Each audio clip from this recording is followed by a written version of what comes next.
সবাইকে আমি স্বাগত জানাচ্ছি। আপনারা গরমের এই ঠিক মধ্য দুপুরে এখানে উপস্থিত হয়ে এই প্রশিক্ষণ কর্মশালায় অংশগ্রহণ করার মাধ্যমে আমাদেরকে সৌন্দর্য বর্ধন করেছেন। আপনাদের যেই অভ্যন্তরীণ প্রশিক্ষণ কর্মশালার যে মূল উদ্দেশ্য আপনাদের কর্মদক্ষতা বৃদ্ধি, আমাদের সরকার ঘোষিত যে সকল নতুন বিধি বা নীতিমালার যে সকল পরিবর্তন সেসব পরিবর্তন বা নীতিমালা সম্পর্কে সম্যকভাবে ধারণা গ্রহণ এবং এই অনুসারে জনগণকে প্রকৃত সেবা দেওয়ার জন্য আপনাদের এই প্রশিক্ষণ কর্মশালার এই আয়োজন।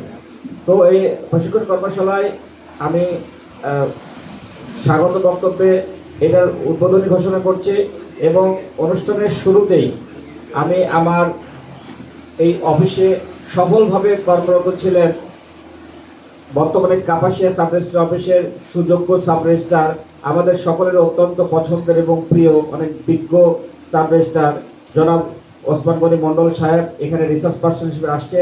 আপনাদেরকে কর্মমুখী হওয়ার জন্য দক্ষতা এবং কর্মদক্ষতাকে বৃদ্ধির জন্য উনি অনেক গঠনমূলক আপনাদের আলোচনা করবেন। অত্যন্ত যে আলোচনাগুলো আপনাদের কর্মক্ষেত্রে কলাম 14 নম্বর কলামে আপনাকে কৈফিয়ত দিতে হবে, কৈফিয়তের লিঙ্ক দিতে হবে। পারতপক্ষে কৈফিয়তটা আপনি যদি আপনারা ফলো করেন আপনাদের দলিলে কোনো ভুল থাকবে না।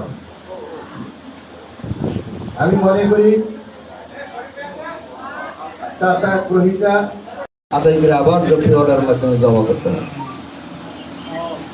দেখেন আপনাদের একটা হলো স্থায়ী ঠিকানা আর হলো অস্থায়ী ঠিকানা। এখানে আইডি নাম্বার আছে, তারপরে আপনার আরেকটা কলমে আছে মানে গাজীপুর জেলার মধ্যে বায়না দলিলে কিছু ছিল, মানে বায়না দলিলে মূল্য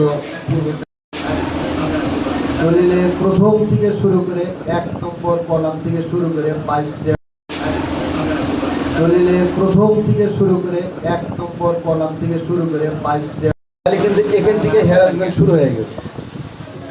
তারপরে দেখেন বাজার মূল্য অনুযায়ী যদি আপনার এখানে মূল্য নির্ধারণ না করা হয়, বাজার মূল্য অনুযায়ী যদি আপনার এখানে মূল্য নির্ধারণ না করা হয় আদায় করে আবার জব্দ অর্ডার মাধ্যমে জমা করতে হবে। দেখেন আপনাদের যদি আপনারা ফলো করেন